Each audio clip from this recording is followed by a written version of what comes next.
নন্দীগ্রামের খবরও দেখাবো বলেছিলাম, যেমন হাই মাদ্রাসার নমিনেশন ঘিরে ভাঙড় উত্তপ্ত, তেমনি নন্দীগ্রামও উত্তপ্ত।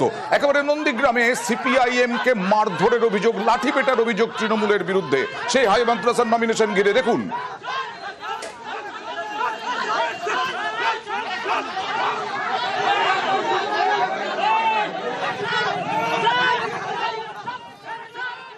এই রকম পরিস্থিতি যখন, তখন সেখানেও ভাঙড়ের মতো কি যথাযথ পুলিশের ব্যবস্থা ছিল না?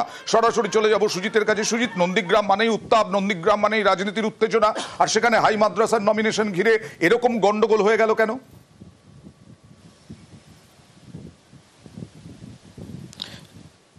চরম গন্ডগোল, এবং আগে ভাগে এই উত্তেজনার আঁচ ছিল। সেই আঁচ থাকার কারণে বিরোধীরা পুলিশের কাছে আগাম জানিয়েও রেখেছিল যেটা তারা অভিযোগ করছে। তারপরও পুলিশ কেন যথাযথ ব্যবস্থা নেয়নি তা নিয়ে প্রশ্ন তুলছেন। নন্দীগ্রাম পুরো আজ ধুন্ধুমার, তৃণমূলের হাতে পুরো মার খেলো সিপিএম।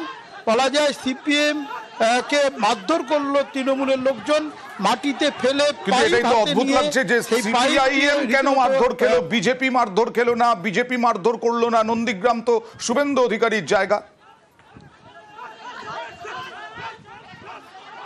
যে এলাকা, সেই এলাকা সংখ্যালঘু এলাকা, সেখানে মাদ্রাসার ভোট, সেখানে মূল লড়াইটা তৃণমূল বনাম সিপিএম আইএসএফ, এবং সেখানে প্রার্থী দেওয়া নিয়ে গন্ডগোল।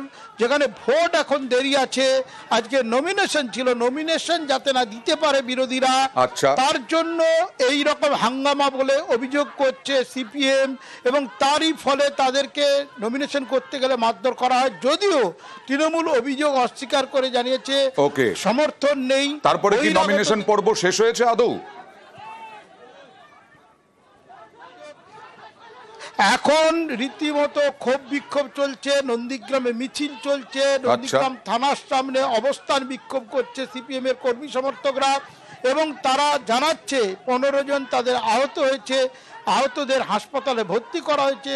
তারা চাইছেন অবিলম্বে যারা দোষী এ ধরনের ঘটনা ঘটে। তার মানে এখনো পর্যন্ত উত্তেজনা কমেনি, পরিস্থিতি হয়তো নিয়ন্ত্রণে, কিন্তু উত্তেজনা চরমেই রয়েছে হাই মাদ্রাসা স্কুলে নমিনেশন ঘিরে।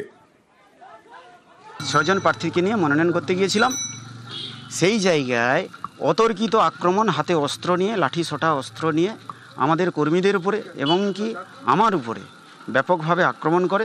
পুলিশও ঢুকতে দেয়নি, সিভিক যারা ছিল তারা তো কিছুই নয়, এবং গেট থেকে তারা দূরে চলে গেছে, স্থানীয় কোথাও নেই, এবং তৃণমূলের তো মস্তান বাহিনী আছে, তারা তাদেরকে বের করে দিয়েছে।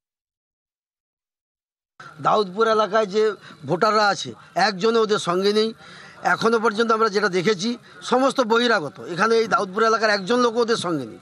সমস্ত বহিরাগত কিছু সিপিএমের ক্যাডারকে নিয়ে এসে এই দাউদপুরের শান্ত এলাকাকে অশান্ত করার চেষ্টা করছে। বাধার কিছু নেই, এরা বহিরাগত, এলাকায় অশান্তি করতে আসছে। সিপিএমের মতো এই লাল পতাকা দেখলে মানুষ ভয় পায়, আতঙ্কিত হয়, সেটা কোনোভাবে দাউদপুরের মানুষ এটাকে পছন্দ করছে না।